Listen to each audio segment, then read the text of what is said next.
I want to touch on something today that I've experienced in my career, as well as meeting with leaders across North Carolina. This was feedback they gave me this week, and it's the idea of investing in developing leaders.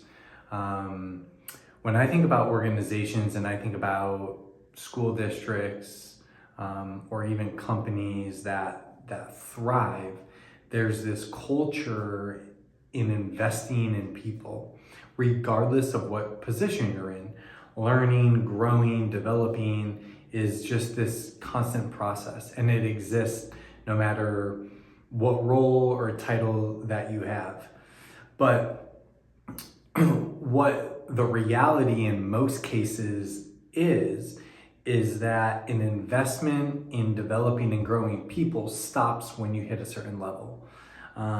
For me in my career, outside of my last role in schools, I always made moves somewhere else when I felt like I wasn't being developed or grown.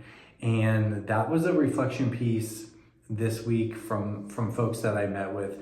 We were kind of diving into emotionally intelligent leadership. It's a community of practice that I have, but one of the things that they were sharing with me was when they are going through their master's program and they're doing all this work to become school leaders, there's this coaching and support and space for them to develop and grow. And then when they enter the actual role itself, all of it goes away.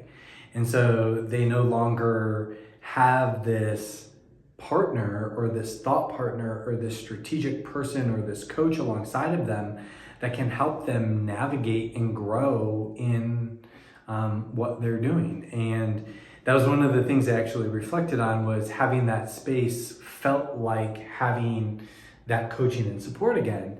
And it was just a great reminder of how important it is that we consistently are developing and growing people.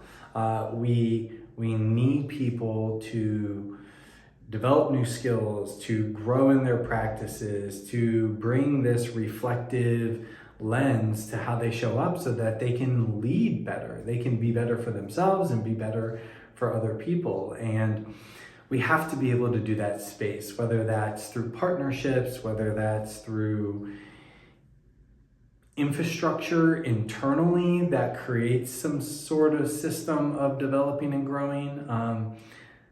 I think it's critical. One of the things they said was, like, it just feels so isolating. Everything that they're thinking about, everything that they're trying to navigate and process, they feel like they're on their own island.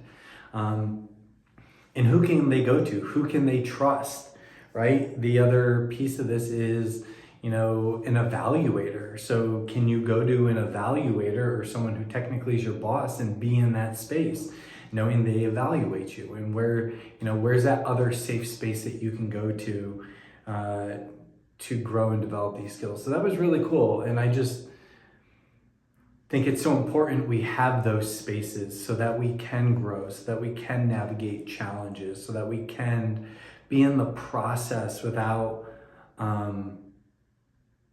having that held over our heads in an evaluation sense. So it was just a reminder that as we're leading, as we're growing people, as we're designing systems of empowering people and getting the best out of people, we have to also create systems where learning and growing is a constant practice.